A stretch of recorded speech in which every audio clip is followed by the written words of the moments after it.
Assalamualaikum warahmatullahi wabarakatuh. Perkenalkan, nama saya Khofifa. Di sini saya selaku moderator sekaligus presentator dari kelompok 10. Di sini saya bersama teman-teman saya, yaitu ada Mbak Yeni Istiawati dengan NIM 2310804101 dan ada Arif Rahman Hamid dengan NIM 231080404110. Di sini kita dari kelompok 10 akan membawakan presentasi manajemen bisnis syariah dengan tema kelompok dan tim yang efektif. Nah, langsung saja materi yang pertama ada tantangan manajer. Untuk menjadikannya tim dan kelompok yang efektif, seorang manajer harus mempunyai pengetahuan ataupun pemahaman terhadap tantangan-tantangan apa saja yang akan dihadapi oleh manajer tersebut. Tantangan pertama ada komunikasi yang jelas dan efektif. Menjadi seorang manajer harus mempunyai skills komunikasi yang baik dan benar, sehingga anggota timnya mudah memahami apa yang akan disampaikan oleh manajer, yaitu memastikan semua anggota tim memahami tujuan dan tugas mereka. Dengan komunikasi yang baik dari manajer, anggota tim pun dapat memahami tujuan-tujuan apa saja dan tugas-tugas apa saja yang diberikan oleh manajer, dan sehingga nantinya akan diselesaikan dengan baik. Kemudian ada menggunakan alat komunikasi yang tepat untuk menghindari kesalahpahaman. Maksudnya manajer harus memberikan bahasa-bahasa ataupun kata-kata yang baik kepada anggota timnya, sehingga anggota timnya tidak merasakan ketersinggungan ataupun kesalahpahaman terhadap apa yang disampaikan oleh manajer, dan anggota timnya tersebut pun menerima masukan-masukan manajer dengan baik dan benar dengan adanya bahasa yang tepat. Kemudian tantangan selanjutnya ada mengelola konflik. Konflik ataupun masalah adalah hal-hal yang tidak dapat kita hindari dari perusahaan, yaitu dengan mengenali sumber konflik sejak dini. Jadi manajer harus mengulik ataupun meneliti sumber konflik sejak dini. Adapun menggunakan teknik mediasi untuk menyelesaikan permasalahan. Teknik mediasi dianggap hal yang tepat ataupun cara yang tepat untuk menyelesaikan permasalahan yang ada di perusahaan yang harus dilakukan oleh manajer. Kemudian ada tantangan selanjutnya ada motivasi anggota tim. Selain manajernya itu sendiri yang mempunyai motivasi, semua anggota tim juga harus mempunyai motivasi terhadap tugas-tugas mereka. Sehingga jika anggota tim tidak mempunyai motivasi, manajer harus memberikan motivasi-motivasi tersebut kepada anggota timnya, yaitu dengan cara memberikan intensif yang sesuai dengan pencapaian. Jadi jika ada anggota tim yang memiliki pencapaian baru, manajer sebaiknya memberikan intensif. Diharapkannya dengan memberikan intensif tersebut, anggota tim mempunyai motivasi untuk tugas-tugas selanjutnya, dan diharapkannya tugas-tugas selanjutnya akan berjalan dengan lebih baik. Yaitu selain memberikan intensif juga bisa dengan mengakui, dengan menghargai kontribusi individu. Jadi manajer harus memberikan penghargaan seperti memberikan pujian ataupun memberikan pengakuan bahwa anggota tim tersebut itu merasa dihargai. Tantangan selanjutnya ada mengurangi kemalasan sosial. Malas adalah hal yang lumrah yang mungkin semua orang pasti pernah merasakannya, khususnya pada anggota tim pada perusahaan. Nah, manajer inilah yang bertugas ataupun yang memiliki tanggung jawab terhadap anggota timnya agar anggota timnya tidak merasakan kemalasan ataupun kebosanan dalam menjalani tugas-tugas mereka. Yang pertama mungkin dengan cara membagi tugas secara adil dan merata.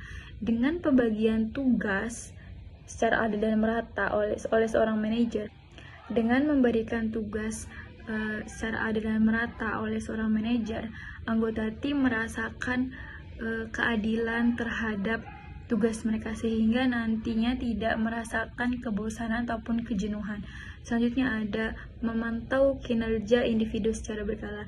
Jadi cara ini karena ditakutkannya anggota tim merasakan kemalasan dan tidak diketahui oleh manajer. Jadi manajer harus mengontrol anggota timnya secara berkala, dan jika didapati anggota tim yang memiliki rasa kemalasan bisa ditangani dengan tepat agar tugas-tugas mereka bisa diselesaikan dengan baik dan cepat. Tantangan yang terakhir ada mengatasi perubahan peran, yaitu dengan cara mengidentifikasi perubahan peran yang diperlukan seiring perkembangan tugas. Kemudian ada memberikan pelatihan yang diperlukan untuk peran baru. Nah, itulah beberapa tantangan-tantangan yang mungkin akan dihadapi seorang manajer di perusahaan. Kenapa manajer harus mengetahui beberapa tantangan tersebut? Karena manajer dianggap sebagai hal yang penting dalam permasalahan di perusahaan. Dan manajer adalah salah satu orang yang penting akan keberhasilannya perusahaan tersebut. Jika manajernya saja tidak dapat menangani tantangan-tantangan tersebut dengan baik, apalagi anggota timnya. Jadi jika manajernya dapat menyelesaikan tantangan tersebut, anggota timnya pun mempunyai kemungkinan untuk menyelesaikan tantangan tersebut dengan baik. Sikap manajer terhadap tantangan ini tidak hanya mencakup tanggapan yang langsung terhadap masalah yang ada, tetapi juga mencakup bagaimana mereka memotivasi dan mengarahkan tim mereka untuk bekerja sama dalam mengatasi tantangan tersebut.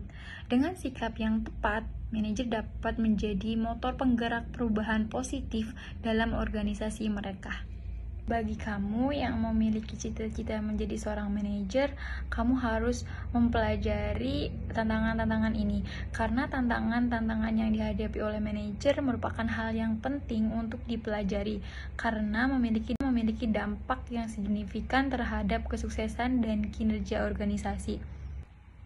Dengan demikian, mempelajari tantangan yang dihadapi oleh manajer bukan hanya membantu mereka dalam mengelola organisasi dengan lebih baik, akan tetapi juga berkontribusi pada keseluruhan kesuksesan dan berkelanjutan organisasi di masa yang akan datang. Selanjutnya ada efektivitas penggunaan kelompok dan tim dalam inovasi dan kinerja. Efektivitas dalam kelompok dan tim yang seringkali mencerminkan dinamika interpersonal yang sehat, distribusi kerja yang adil, dukungan kepemimpinan yang memadai, dan fokus kolektif pada mencapai hasil yang diinginkan. Hal ini menciptakan lingkungan kerja yang produktif dan memungkinkan anggota kelompok untuk merasa dihargai dan termotivasi dalam berkontribusi. Yang pertama ada keberagaman pengetahuan dan keterampilan. Kelompok dan tim dapat membawa bersama pengetahuan dan keterampilan yang beragam untuk mendorong inovasi yang sukses. Untuk menciptakan sebuah inovasi, pemikiran-pemikiran ataupun pendapat ataupun opini-opini oleh anggota kelompok itu sangat membantu untuk menciptakan inovasi yang lebih baik, sehingga keberagaman pengetahuan dan keterampilan adalah hal yang penting untuk menciptakan sebuah inovasi. Selanjutnya ada peran manajer dan tim. Manajer memiliki peran penting dalam memberdayakan dan membimbing tim menuju inovasi. Manajer dan tim harus bekerja sama untuk menumbuhkan ataupun menciptakan inovasi yang bagus dan baik serta yang diharapkan oleh perusahaan, sehingga perusahaan tersebut merasakan puas terhadap kinerja kelompok dan tim. Selanjutnya ada manfaat tambahan penggunaan tim. Penggunaan tim dalam organisasi dapat memberikan manfaat yang signifikan. Efektivitas selanjutnya ada dukungan dan tantangan antar anggota. Anggota tim dapat saling mendukung dan menantang satu sama lain untuk meningkatkan kinerja mereka. Jadi semua anggota tim diharapkannya untuk saling mendukung, karena tanpa dukungan antar anggota tidak akan membuat kinerja yang bagus ataupun yang baik. Selanjutnya ada motivasi dan kepuasan karyawan. Bekerja dalam tim dapat meningkatkan motivasi dan kepuasan karyawan, mengurangi turnover dan peningkatan layanan pelanggan. Nah, efektivitas dalam kelompok dan tim pun sangat diperlukan, karena dengan kurangnya efektivitas dalam kelompok dapat menjadi penghalang besar terhadap pencapaian tujuan organisasi dan dapat mengarah pada masalah yang lebih besar di masa depan. Oleh karena itu, penting bagi manajer dan anggota tim untuk bekerja sama untuk membangun dinamika kelompok yang sehat, kolaboratif, dan efektif. Efektivitas dalam kelompok dan tim pun memiliki berbagai manfaat yang signifikan bagi organisasi. Salah satunya adalah pencapaian tujuan yang lebih baik. Dengan demikian, efektivitas dalam kelompok dan tim tidak hanya membawa manfaat langsung dalam pencapaian tujuan organisasi, tetapi juga membangun fondasi untuk keberlanjutan dan pertumbuhan yang berkelanjutan.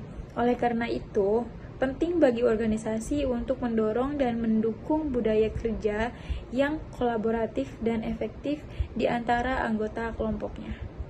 Izin melanjutkan presentasi dari Mbak Khofifah, yaitu selanjutnya ada perbedaan antara kelompok dan tim dalam profesi akuntan. Kelompok dalam kantor akuntan publik kecil. Interaksi untuk mencapai tujuan tertentu seperti mengikuti peraturan akuntansi, menjaga kantor, dan memuaskan klien. Setiap anggota berkonsentrasi pada melayani kebutuhan kliennya sendiri. Nah, untuk kelompok dalam akuntan, yaitu meskipun bekerja dalam satu entitas atau kantor yang sama, anggota kelompok akuntan tidak bekerja secara intens satu sama lain. Setiap anggotanya fokus pada tugas dan tanggung jawab individu mereka. Selanjutnya ada tim dalam konteks profesi akuntan. Tim akuntan adalah kelompok yang anggotanya bekerja secara intens satu sama lain untuk mencapai tujuan atau sasaran bersama yang spesifik dalam bidang akuntansi.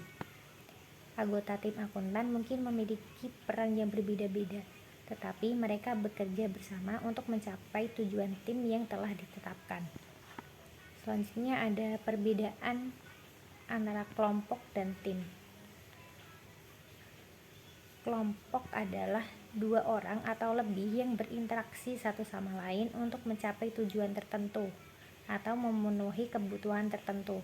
Sedangkan untuk tim yaitu suatu kelompok yang para anggotanya bekerja secara intens satu sama lain untuk mencapai tujuan atau sasaran bersama yang spesifik. Contoh perbedaannya yaitu kelompok informasi di kantor akuntan publik kecil versus tim yang bekerja intens dalam mencapai tujuan bersama. Selanjutnya ada peran keterampilan lunak dalam manajemen tim. 1. Pentingnya keterampilan lunak dalam manajemen tim. Keterampilan lunak seperti organisasi, kolaborasi, pemecahan masalah, dan komunikasi sangat penting dalam membentuk tim yang efektif. Soft skill membantu anggota tim terhubung, bekerja sama, dan mencapai tujuan bersama. Keterampilan pengorganisasian yaitu manajer dapat memastikan bahwa semua anggota tim bekerja menuju tujuan yang sama dengan efisien. Keterampilan kolaborasi yaitu manajer dapat mendorong dan memfasilitasi kerjasama antar anggota tim, mempromosikan pertukaran ide, dan memastikan bahwa semua kontribusi dihargai.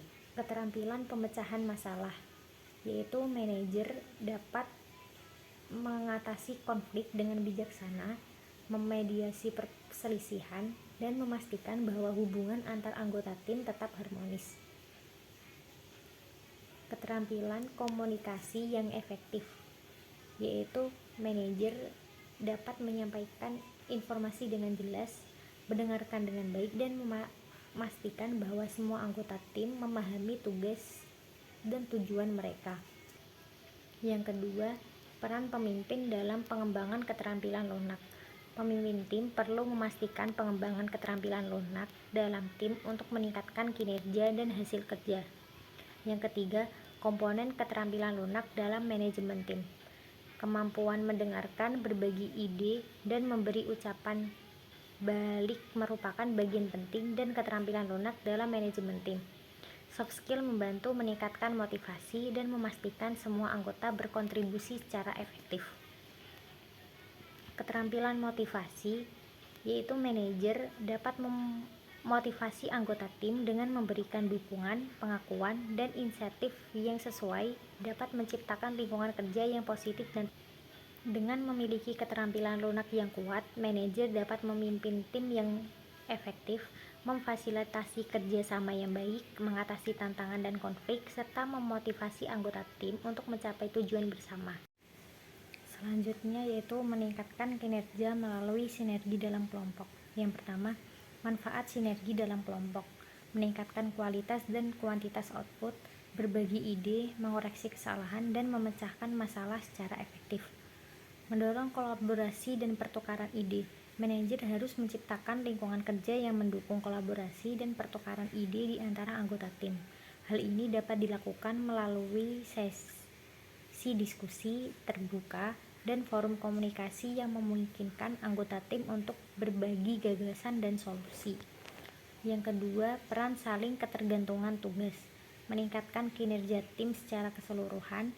Anggota kelompok ketergantungan pada kontribusi masing-masing. Peran saling ketergantungan tugas dapat meningkatkan kinerja tim secara keseluruhan. Hal ini berarti setiap anggota kelompok bergantung pada kontribusi masing-masing untuk mencapai hasil yang optimal. Dengan demikian, kolaborasi dalam tim memungkinkan berbagi ide, mengoreksi kesalahan, dan memecahkan masalah secara efektif. Ya, semuanya dapat meningkatkan kinerja secara keseluruhan.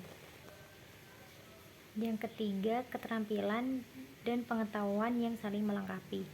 Penting untuk mencapai sinergi optimal, anggota kelompok harus memiliki keterampilan dan pengetahuan yang saling melengkapi.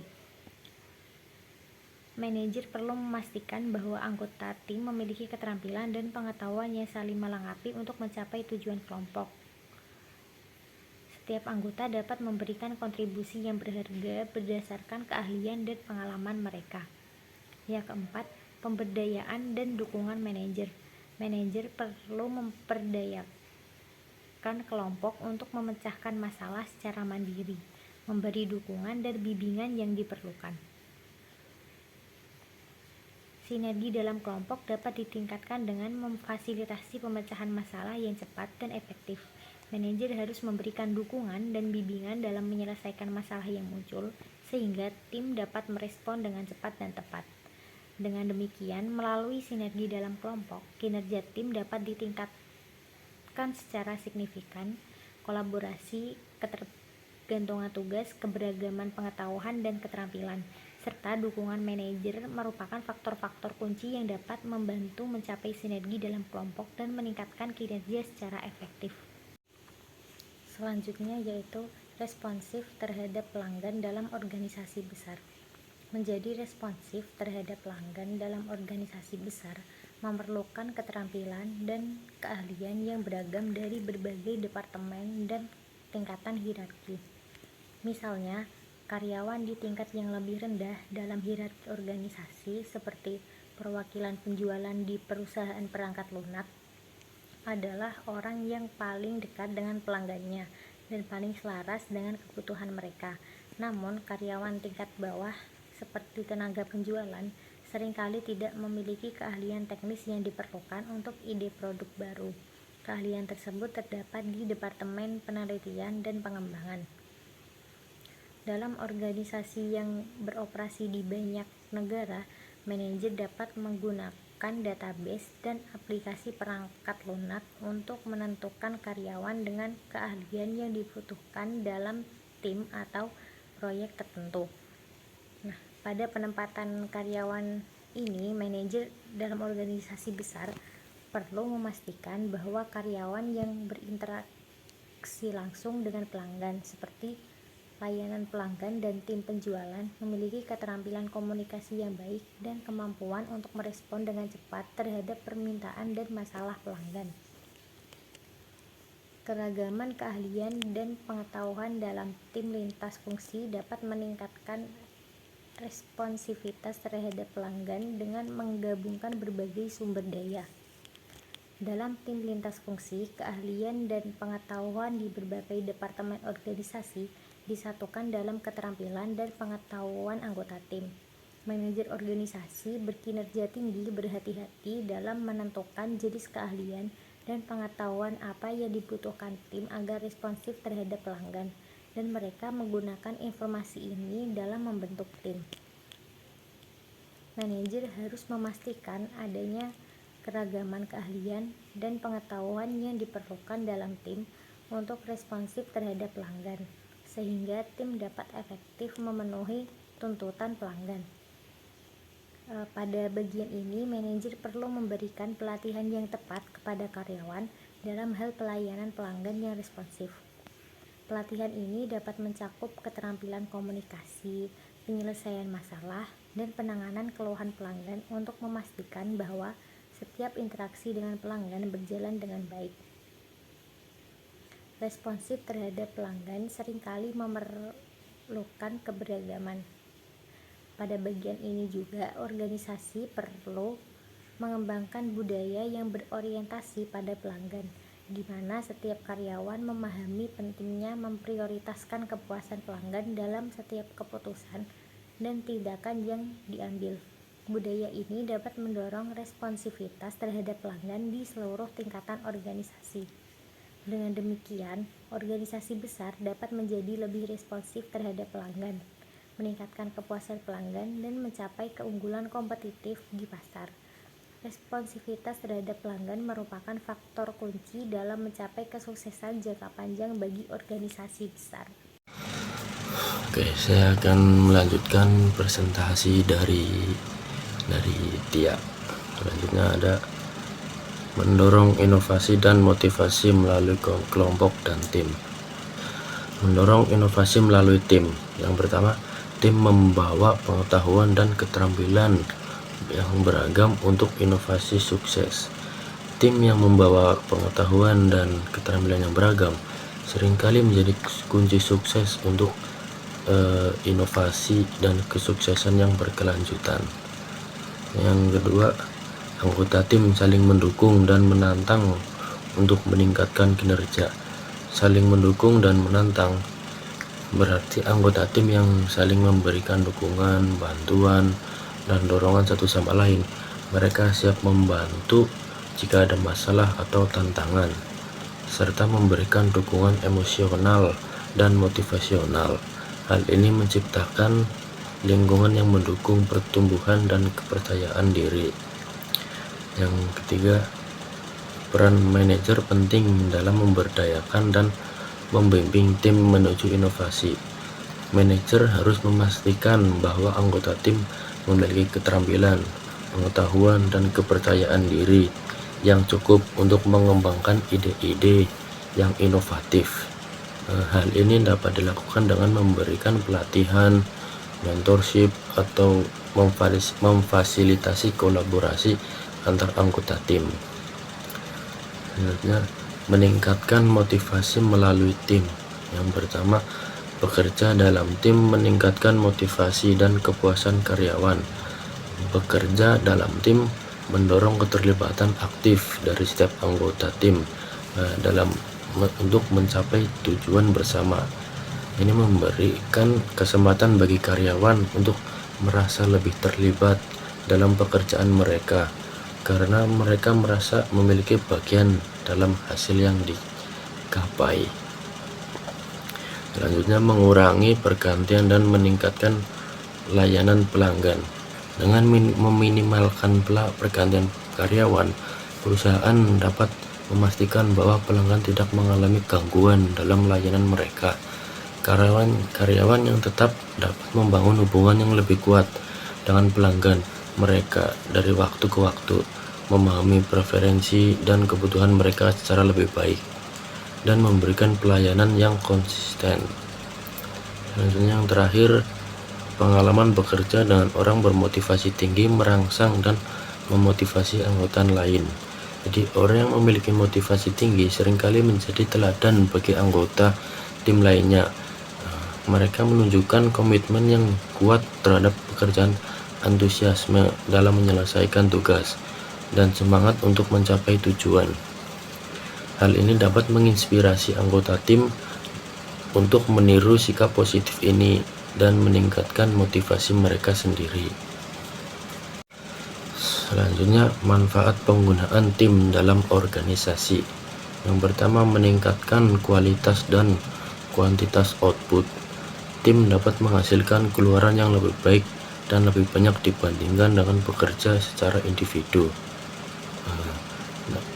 Dalam sebuah tim, setiap anggota biasanya membawa keahlian, pengetahuan, dan pengalaman yang berbeda-beda ke meja. Dengan menggabungkan berbagai bakat ini, tim dapat mengatasi masalah dengan cara yang lebih simpel dan kreatif dibandingkan dengan individu yang bekerja sendiri. Selanjutnya, nomor 2, meningkatkan kecepatan proses dan pengambilan keputusan. Kerja tim dapat mempercepat proses kerja dan pengambilan keputusan, seperti yang terjadi di dalam Angkatan Darat Amerika Serikat. Dalam situasi militer, tugas-tugas seringkali kompleks dan memerlukan koordinasi yang ketat antara berbagai unit personel. Kerja tim memungkinkan anggota untuk bekerja bersama-sama dalam menyelesaikan tugas-tugas ini secara efektif dan efisien. Misalnya dalam sebuah misi, koordinasi yang baik antara berbagai unit dapat mempercepat waktu respon dan eksekusi tugas. Selanjutnya, sinergi dalam kelompok. Kolaborasi dalam tim memungkinkan berbagai ide, koreksi kesalahan, dan penggunaan pengetahuan yang beragam untuk mencapai tujuan. Yang nomor 4, meningkatkan kinerja organisasi. Tim yang efektif dapat membantu mencapai tujuan dan misi dengan lebih baik. Tiap anggota tim memahami peran dan tanggung jawab mereka dalam mencapai tujuan bersama. Dengan pembagian peran yang jelas, efisien dalam melaksanakan tugas meningkat, karena masing-masing anggota fokus pada aspek yang sesuai dengan keahlian mereka. Yang terakhir, nomor 5, memotivasi anggota tim. Memastikan bahwa anggota tim mendapat manfaat dari kinerja tim yang tinggi, seperti bonus berdasarkan kinerja tim, dapat meningkatkan motivasi kinerja anggota tim. Selanjutnya ada berbagai jenis kelompok dan tim dalam organisasi. Yang pertama, kelompok formal. Kelompok formal dibentuk oleh manajer untuk mencapai tujuan organisasi. Contohnya, tim lintas fungsi dan tim lintas budaya. Yang nomor 2, kelompok informal. Kelompok informal dibentuk oleh karyawan untuk memenuhi kebutuhan pribadi. Contohnya, kelompok persahabatan. Yang nomor 3, tim manajemen puncak. Bertanggung jawab mengembangkan strategi untuk keunggulan kompetitif. Strategi untuk keunggulan kompetitif harus dinilai secara berkala untuk memastikan keefektifan dan relevansinya terhadap tujuan jangka panjang perusahaan. Tim harus siap untuk menyesuaikan strategi jika diperlukan berdasarkan perubahan kondisi pasar atau internal perusahaan. Selanjutnya, nomor 4, tim penelitian dan pengembangan. Tim penelitian dan pengembangan dibentuk di industri seperti farmasi dan teknologi, mengembangkan produk baru berdasarkan keahlian anggota tim. Yang terakhir, tim kerja yang dikelola sendiri. Anggota tim menciptakan dan menetapkan peran mereka sendiri. Setiap anggota tim harus memahami tujuan utama tim dan tugas yang harus diselesaikan. Yang kedua, seringkali memilih pemimpin tim mereka sendiri. Sebelum pemilihan dilakukan, anggota tim perlu memiliki pemahaman yang jelas tentang kualitas dan kriteria yang mereka cari dalam seorang pemimpin. Ini bisa mencakup kepemimpinan yang efektif, komunikasi yang baik, pengambilan keputusan, dan kemampuan untuk memotivasi tim. Sekian presentasi dari kelompok kami, kurang lebihnya mohon maaf. Wassalamualaikum warahmatullahi wabarakatuh.